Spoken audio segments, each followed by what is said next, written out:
You know something's wrong when your boss's daughter-in-law starts explaining vendor velocity metrics at a finance meeting. We don't have vendor velocity metrics. Hell, most of us don't even know what that means. But there was Paige Ellsworth Kane, fresh out of Northwestern with her MBA and her crocodile smile, talking like she'd invented corporate governance. I'm Warren Caldwell, text to most folks. Been doing financial compliance at Pinnacle Industries for 15 years, ever since I got out of the Navy. Seen 3 restructures, 4 CFOs, and 1 CEO who literally had a panic attack during an earnings call. But nothing prepared me for Paige and her chunky pearls and her strategic activation ceremonies. They brought her in during a company-wide reorganization so chaotic that even the org chart looked like something a drunk person drew. Brad Kane, our CEO, stood there grinning like he'd just invented sliced bread. "This is Paige," he announced. "She's here to help us transform our operational framework." Nobody clapped. Not because we were rude, but because every person in that room had done the math and realized Paige shared the same last name as Brad's son. Nepotism starter pack, complete with a digital MBA and a podcast about authentic disruption. First week, she asked for audit log access. No chain of command, no request ticket, just a Slack message saying, "Hey Warren, can you send me the raw entries from Q4? I'm optimizing transparency." I replied with a GIF of a brick wall. She hearted it. Thought I was kidding. Second week, she walked into our finance call uninvited and started asking about those vendor velocity metrics. When Derek Sullivan tried to explain we don't track those, she interrupted with, "We'll fix that in the next data sprint," then winked like she was sharing state secrets. Third week, I caught her making a call from one of the VP offices. She closed the blinds but forgot the door was cracked. I heard her say, "No, just rerouted through the shell company." Warren doesn't even know we paused the retro filings. She came out smiling, lipstick untouched, holding a lavender latte like nothing had happened. That's when I started keeping notes. 15 years in corporate compliance teaches you the same thing the Navy did. Trust, but verify. And when someone stops letting you verify, start documenting. I didn't call it evidence. Too obvious.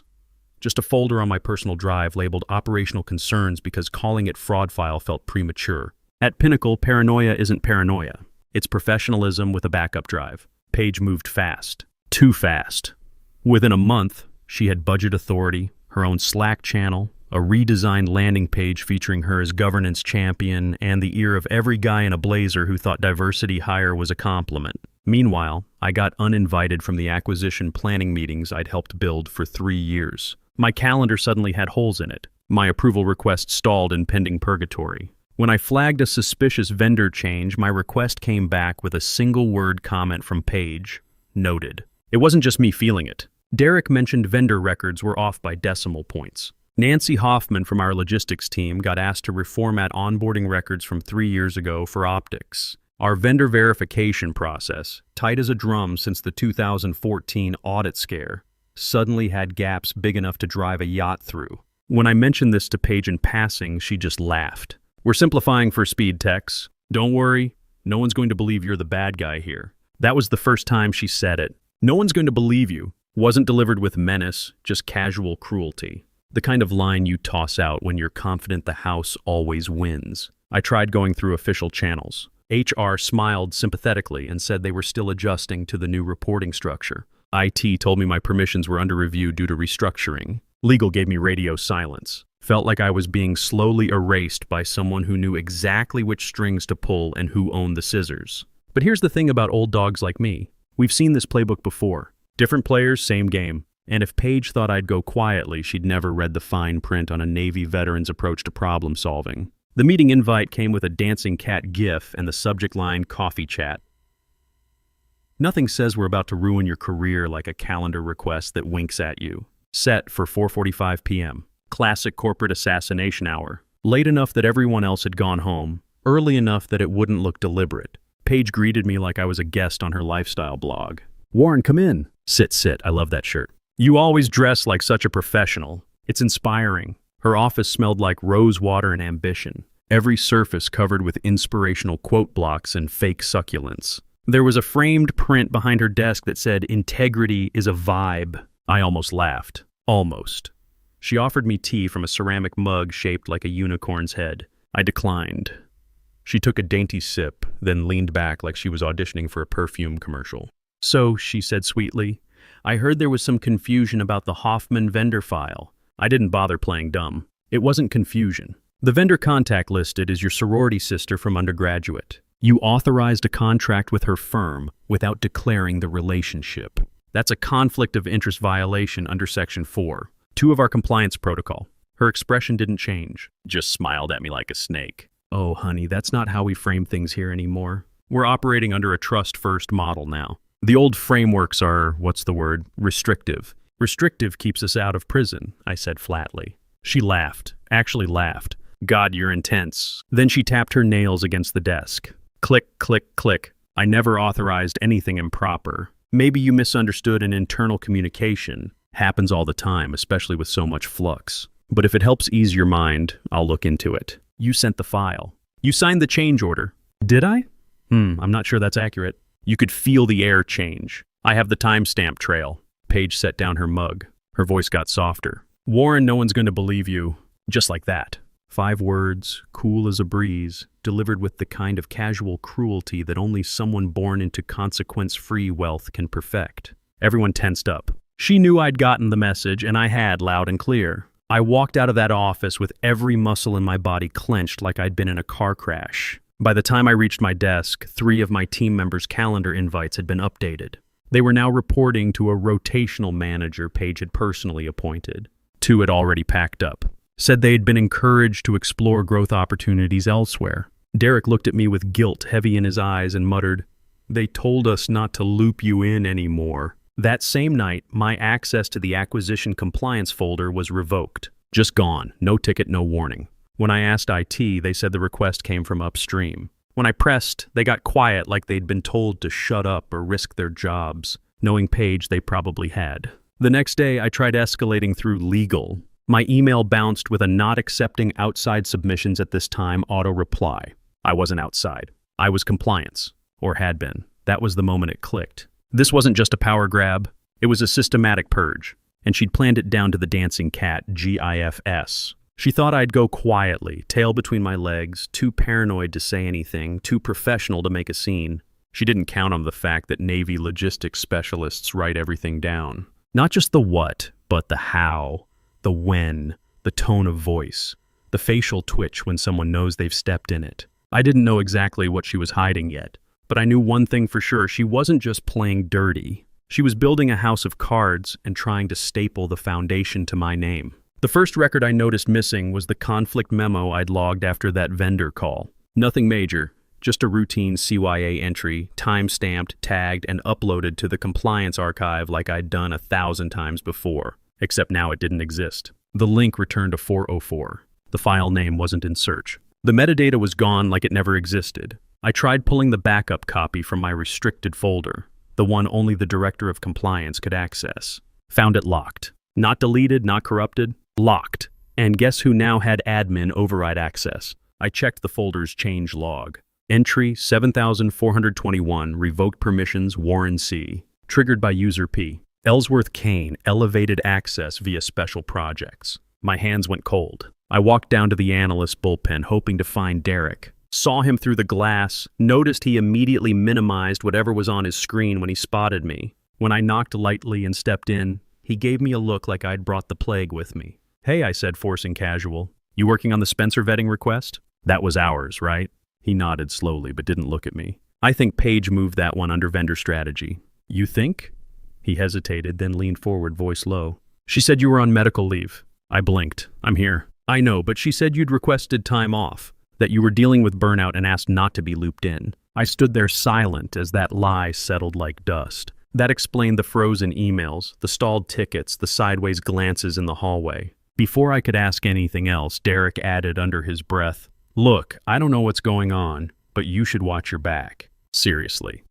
Back at my desk, I found my Outlook rules had been overwritten. Every alert from the acquisition group had been rerouted to an inactive subfolder labeled Legacy Loop, a folder I didn't create. Half my calendar entries were gone. Internal message threads scrubbed. Even the onboarding forms I'd signed for the new vendor coordinator were replaced with digital versions bearing Paige's signature. I checked the document history. Mine had been deleted 2 days ago. No timestamp, no explanation. I called legal. Melissa, our acquisition counsel, picked up with a chipper voice until I introduced myself. Warren, oh, hang on. Muffled static, a pause, then a sigh. I'm going to need to refer you to external relations. What? Why? There's been a personnel update. You've been removed from the merger oversight committee. Since when? Another pause. Since last Friday. Nobody told me. Yeah, she said a little too softly. That's kind of the point, isn't it? By the time I hung up, I couldn't feel my hands. Not from panic, but from rage. Deep, calculated rage. This wasn't incompetence. This was surgical. Piece by piece, I was being erased from the very work I'd spent years building. Paige wasn't just undermining my authority. She was rewriting history, creating a version of me that was burnt out, absent, legacy baggage. One day she'd point to the gaps and say, see, he wasn't looped in. He dropped the ball. And it would all be there, neat and hollow, exactly as she needed it to be. So I stopped playing defense. I went home that night, poured myself 3 fingers of bourbon, and opened my old compliance drives. Then I backed everything up twice. Once to a flash drive, once to an encrypted drive I hadn't touched since the 2017 breach scare. I started making a map, not just of files but of intent, of lies, of strategic omissions and conveniently deleted records. Because if Paige wanted to ghost me from the system, she better pray I didn't haunt her right back. The folder wasn't pretty. No labels, no color-coded tabs, just a beat-up accordion file I kept buried behind old budget binders in my home office. Wedged between a broken hole punch and a coffee mug that said "World's Okayest Auditor," a gag gift from my daughter Savannah last Christmas. I hadn't touched it in years. Last time I opened it, our head of risk had tried to sign off on a bonus payout to a board member's cousin for motivational speaking in a warehouse. That never happened. I called it my just-in-case folder. Just in case someone loses their damn mind and tries to pull a fast one under the guise of synergy. Inside were copies of flagged memos, snapshots of pre-audit data, vendor audit trails, expense anomalies, and a few printed emails I'd saved more out of instinct than intent. Every page reeked of toner and suspicion. The compliance version of a bug-out bag. I went hunting for 2 nights straight, combed through archived drives, old inbox exports, and 3 dusty flash drives from before we migrated to cloud storage. One of them had an Excel file from 2021 titled Q3 Vendor Escalation, Pending. There was a tab called Flagged, P. Ellsworth. My pulse kicked. She'd been involved in 2 vendor refresh cycles back when she was still consulting, before she married into the C-suite. Both were flagged for unusually fast approval chains. Nothing had stuck. We were too busy dealing with an embezzlement scare in logistics that year. Easy to miss, easy to bury. Then I found it, tucked inside a raw message export from a dormant email archive, marked with the subject line, Follow-up RE:vendor optimization. An email from Paige's private Gmail account. A private account sent at 2:12 a.m., addressed to one of the vendor liaisons she'd been pushing during the current acquisition. The body was short. No greeting, no sign-off. Just this. Clean the books on the Hoffman contracts. They'll never check the original vendor chain. Delete the retro PO entries and start fresh. We need clean optics for the closeout. You're covered. I stared at the screen for a long time. This wasn't just shady. It was a direct violation of federal acquisition law. The kind of thing that makes entire deals freeze in place. The kind of sentence a regulator reads once, then reads again slower. It had been sent the same week she locked me out of the files. While she was telling the board everything was under review, she was scrubbing trails with corporate bleach and ego. I printed it, old school, on heavy paper. Then I annotated the header, matched it to vendor approval logs, and traced the sequence of expense report ID numbers that had quietly disappeared from our system. This email was real, and Paige had been stupid enough to send it from a personal account, thinking no one in compliance would ever get access. People like her don't believe in paper trails. They believe in plausible deniability with a side of Pinterest quotes. That night, I started rebuilding my own timeline, not the one in our corporate systems. Those were compromised. I built a clean one offline, on my own hardware. Cross-referenced approvals, digital sign-offs, ghosted staffers, Slack logs, and data archive timestamps. Everything that looked like coincidence, I flagged. Everything that looked like omission, I marked. I didn't tell anyone. Not yet. You don't fire a shot like that in the dark. You wait, you aim. You wait until the exact moment when everyone's watching, when the illusion is at its peak, when they've bet everything on no one asking the one right question. By October, Paige was floating through the building like she'd already been named CEO of the merged entity. Her hair got blonder, her heels got higher, and her language got more nauseating. Collaboration is my love language, she chirped at one town hall. Governance is just another word for growth. I half expected her to release a scented candle line called Synergy. She'd started dressing in monochrome power suits, always with some kind of bright brooch. She took the head of M&A from the acquiring firm out to a spontaneous strategy brunch and came back beaming. Brad now referred to her as Paige the Closer. God help us. Meanwhile, she launched a video series on the intranet called Pinnacle 2.0, featuring herself walking dramatically through different parts of the office while spouting lines like, "We're not just evolving, we're transcending." Someone edited it into a TikTok with a laugh track and got fired within hours, but nobody dared challenge her in public. Every time a question came up about missing vendor records, shuffled payments, or sudden personnel drops, she spun it with a megawatt smile and a reference to provisional restructuring. And because she had the CEO's last name and a laminated badge that said Special Projects, Authorized Access, nobody pushed harder, except me. I quietly, patiently sat through every steering meeting, taking notes like a court stenographer. I listened to her improvised timelines. I watched her gloss over budget variances like they were typos. She dropped names of people she'd never worked with, quoted metrics that didn't exist, cited memos no one had ever seen. I made a list, a very, very long list. She didn't even notice I was there half the time. She assumed I'd been gutted with the reorg. In her mind, I was obsolete weight, something she could slap a sunset clause on and forget. She had no idea I was tracking every lie she told. Then came the moment I knew someone else was watching. I was leaving a budget prep session when Tucker Reynolds, our CFO, caught up to me in the hallway. Tucker's mid-50s, former audit partner, no patience for corporate BS. He adjusted his glasses and said, "You've been quiet lately." I shrugged. Lots of noise these days. He smiled thinly. "You still have access to the compliance vendor trail?" I nodded. He glanced around, lowered his voice. "Is everything as tight as it looks?" I didn't blink, just stared at him for a beat too long. Then I said, "Ask me that again during the final audit." He said nothing, just gave the smallest nod I've ever seen a man give, then walked away like nothing happened. That was the moment I knew someone else wasn't fully buying the show either. Maybe not willing to take sides yet, but not drinking the Kool-Aid. The first message came through my old encrypted Proton Mail inbox, one I hadn't used in years, back when we were investigating whistleblower protocols. Subject line, clarification request, 1806, filing discrepancy. The sender was a junior regulator with the Office of Transactional Oversight. I recognized the name from a compliance conference 2 years ago. Bright kid, asked too many questions, wore the same suit 3 days in a row.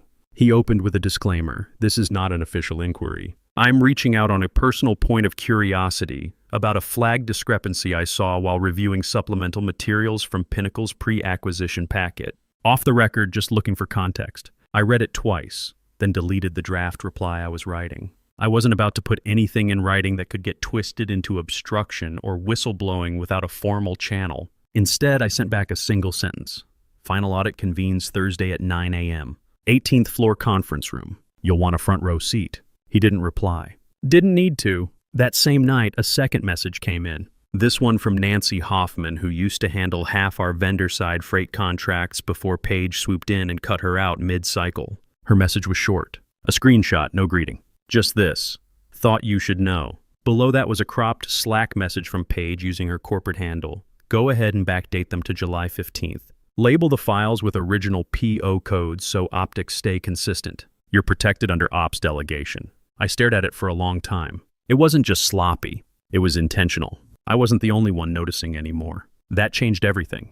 The glass conference room smelled like anxiety covered up with citrus air freshener. Brad walked in first, all confident posture and practiced smile. Greeted the federal audit liaison with a warm handshake and the cadence of a man who'd once convinced a boardroom that a 13% loss was market rebalancing. He took the center seat, flanked by Paige on his right, his shiny new favorite, and our general counsel on his left. Paige was glowing. She wore a white blazer and carried a binder that looked thick enough to qualify as a blunt weapon. She walked in like she owned the place and sat down like the seat had been pre-warmed by destiny. I watched her open the binder to the first tab, marked with a peach-colored post-it that said Narrative Flow. Narrative Flow. Jesus Christ, I was 2 seats down. Quiet, neutral, unthreatening. I had no visible documents, just a laptop, a legal pad, and a pen I hadn't uncapped yet. If anyone had looked at me too long, they would have seen my pulse hammering in my neck. but no one looked at me. Not yet. The regulator, young, unassuming, dressed in gray with glasses too big for his face, sat across from Paige, flipping slowly through a hard copy of the acquisition documentation. He didn't speak for the first 10 minutes, just turned page after page with the precision of a man waiting for someone to lie in front of him. Paige led with her usual sparkle. We wanted to simplify the audit trail this year, so I personally reviewed and curated all relevant vendor documentation. We've taken a modern governance approach, digitally streamlined, but with key hard copy anchors for transparency. She actually said that. Curated, the regulator smiled faintly. Appreciate the clarity, he said without a hint of warmth. Let's start with the PO reconciliation sheets for Hoffman Logistics, Q3 and Q4. Paige's smile didn't waver. All included in tab 7, revised to reflect reporting optimization as of August 15th. He flipped to tab 7, paused, his brow creased just slightly. He flipped again, then slowly turned to face her. I'm seeing documentation for July and for October. Nothing between August 2nd and September 29th. Was there a pause in vendor engagement? Paige blinked. We underwent a re-benchmarking exercise during that window. Re-benchmarking? Yes, she said confidently. Internal realignment. The regulator nodded. And yet I have a flagged email here referencing backdated POS from mid-September. That would suggest transactions occurred within that window. Correct? Paige's hands moved under the table. Fidgeting, maybe. She forced a chuckle. You know how vendor timelines get when you're dealing with legacy systems. I'm not asking about timelines. I'm asking about documentation. Dead silence. Brad cleared his throat. A soft warning. Paige's eyes scanned her binder. Those files were consolidated. Part of our simplification effort. I'd be happy to. The regulator shut his binder. Everyone froze. He looked directly at Brad, then back at Paige. We're missing vendor documentation here, he said calmly. Specifically, the original PO chain for Hoffman Logistics and 2 other vendors flagged in the pre-review summary. Given the volume of those contracts, this constitutes a material gap. The whole mood shifted. Brad turned slightly in his chair. Paige? His tone was careful now. No more pride, just curiosity that had started to turn into caution. She opened her mouth, then closed it again. I didn't move, didn't speak, just quietly reached down and slid a manila folder from my bag. My hand hovered over it. This was the moment. No fireworks, no shouting. Just a single action. A fork in the road. Because when someone asks the right question in the right room, you don't answer with opinion. You answer with proof. I thought about my pension. 2 years left until retirement. Thought about Savannah's tuition bill for next semester. Thought about 15 years of doing things the right way, only to watch someone rewrite the rules because Daddy owned the company. My hand was steady when I slid the folder forward. I didn't make a sound when I slid the folder forward. Just the soft whisper of paper on table and a little tap as it stopped in front of the regulator. The room didn't know what to do with that sound. Paige kept her smile intact, but it had the wobble of a party balloon left out in the sun too long. Her fingers twitched near her lap. She didn't reach for the folder. No one did except the regulator. He adjusted his glasses, opened the folder like it was a sacred text, and read the first page in total silence. No interruptions, no nervous coughing, just 10 seconds of absolute stillness. Then 5 more. The only sound in the room was the soft ticking of the wall clock above the coffee station. A tick that suddenly felt like a countdown. The regulator didn't look at me, didn't ask a question. Just read the email twice, once quickly, once painfully slow. Then he flipped the page, scanned the metadata printout, the matched PO codes, the cross-referenced vendor logs. The third page was the raw copy of Paige's private Gmail. Printed, dated, labeled with her exact words. Clean the books on the Hoffman contracts. They'll never check the original vendor chain. Delete the retro PO entries and start fresh. You're covered. Might as well have signed it with a bloody fingerprint. When he looked up, he didn't say a word to Paige. He looked directly at Brad. Is your counsel present? 6 words, no tone, no drama. But I swear I felt the temperature in the room drop 5 degrees. Brad blinked. I'm sorry? The regulator calmly closed his binder, stacking the email folder neatly on top. You may want to consult legal before we continue. This document constitutes a potential breach of federal acquisition due diligence standards. If substantiated, it would place your entire merger under provisional regulatory hold. He didn't raise his voice. He didn't have to. That phrase, provisional regulatory hold, hit harder than any shouted accusation. Paige's face drained of color. The proud glint in her eyes gone. Her jaw tensed,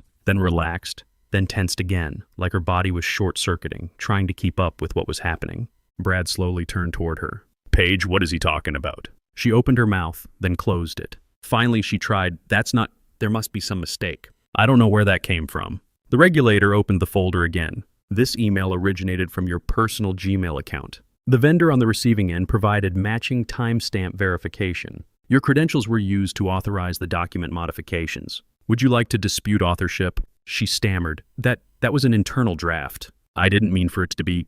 You didn't think we'd check?" The regulator said, cutting her off for the first time. Still calm, still cold. Brad's eyes had gone glassy, not just confused. Betrayed, you could see it on his face. This wasn't a business scandal. It was a family imploding at the speed of truth. "Paige," he said again, slower this time, "did you alter vendor documentation?" She said nothing, didn't nod, didn't deny it, just stared at the folder like it might bite her. I sat back slightly in my chair. Didn't smile, didn't smirk. That wasn't the point. The point was clarity, the kind you can't delete, the kind that lives in toner and timestamps and black and white directives from people who think no one's watching. Around the table, everyone shifted. One of the merger liaisons leaned away from Paige like her chair was contagious. The general counsel closed her laptop without saying a word. And Tucker, good old Tucker, slowly slid his notepad to the side and laced his fingers together, eyes fixed on Paige like she was a puzzle he'd just solved too late.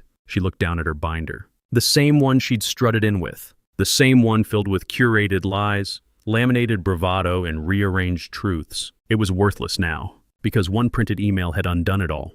And Paige, she had nothing left to curate but her own silence. By noon, the news had already hit Slack. Regulatory hold confirmed. Acquisition paused. Internal statement pending. No comment from execs. Paige escorted out. Some messages came with little emojis, wide eyes, explosions, one rogue clown face, but most were silent reads. The kind that sit heavy in chat logs because everyone knows this isn't office gossip. This is the thing people will whisper about in break rooms for the next decade. The kind of moment that fractures a timeline, before page after page. They didn't march her out in handcuffs. This wasn't a movie, but she left surrounded by legal counsel and one guy from facilities who looked like he wanted to be anywhere else. Her white blazer was wrinkled, her eyes bloodshot. Her badge hung limply on its lanyard like even it had given up. She didn't look at anyone, not even the receptionist who stood frozen mid-coffee sip. Not even at me. They say Brad Jr., her husband, refused to make a statement. Last anyone saw of him, he was standing in the elevator lobby on the 22nd floor, staring out at the skyline, hands in his pockets like he was waiting for someone to tell him what part of his life was still intact. Brad Sr. stayed silent, canceled a press call, sent a 3-sentence internal memo that managed to say nothing while sounding vaguely apologetic. I heard legal drafted it. I also heard half the board is asking how far back Paige's projects go. But I wasn't in those meetings. I was at my desk, where I'd been all along. Around 1:17 p.m., Tucker walked in. No entourage, no pretense, just him and a look on his face like he'd aged 5 years in a day. He stopped at the edge of my cubicle, cleared his throat. "Warren," he said, "I just wanted to say thank you. You didn't have to." I held up a hand. "Don't." He nodded once, not offended, just understanding that some things don't need to be unwrapped with bows and gratitude. Some things just need to be acknowledged. He left without another word. An hour later, my team's permissions were reinstated. Full access, vendor dashboards restored, email filters removed. Derek poked his head in sheepishly and said, "I found 4 memos that were, let's just say, parked. Want me to flag them?" I nodded. "Start fresh. Use the 2023 audit rubric. No shortcuts, got it." I opened a fresh binder, labeled the tab, Post-Disruption Integrity Controls. No drama, no smugness, just process, just policy, because that's what people like Paige never understood. They thought compliance was about red tape, about saying no, about slowing down the parade so someone could check if the float was licensed. But compliance? It's memory, institutional memory. The kind that doesn't forget who signed what. The kind that doesn't vanish when someone decides you're inconvenient. I didn't take a victory lap. Didn't post some cryptic inspirational quote. Didn't even call my daughter to tell her the story, though I probably will next time she's home from UT. I just opened the binder, turned to a blank page, and began writing. Because in the end, it wasn't my voice that brought Paige down. It was her own. Written, documented, dated, filed, and now archived forever. That night, I went home, poured myself a bourbon, and called Savannah at school. Told her I was proud of her for studying business ethics, even when her professors make it sound boring. Told her that sometimes the most important victories happen in conference rooms where nobody claps. She laughed and said, "Dad, you're getting philosophical in your old age." Maybe I am. But 15 years of watching people try to game the system teaches you something. The house doesn't always win. Sometimes if you're patient enough, if you document everything, if you wait for the right moment to speak up, the truth has a way of surfacing. 3 months later, the merger went through with a different acquiring company, one that actually did their due diligence. Tucker got promoted to Chief Operating Officer. Derek's running my old compliance team now, doing a damn fine job of it. The new protocols we put in place after the Page incident became the industry standard for vendor verification. Me, I'm still here. Still got 2 years until retirement. Still got my coffee mug that says World's Okayest Auditor. Still got that accordion file in my home office, though it's a lot thicker now. Because here's what I learned. Compliance isn't about being the fun police. It's about being the guy who remembers, the guy who writes things down, the guy who asks the uncomfortable questions when everyone else is too busy celebrating to notice the books don't add up. Paige thought she could erase me from the story. Turns out she just wrote herself out of it instead. And sometimes, in a world full of people trying to cut corners and move fast and break things, that's exactly how it should be.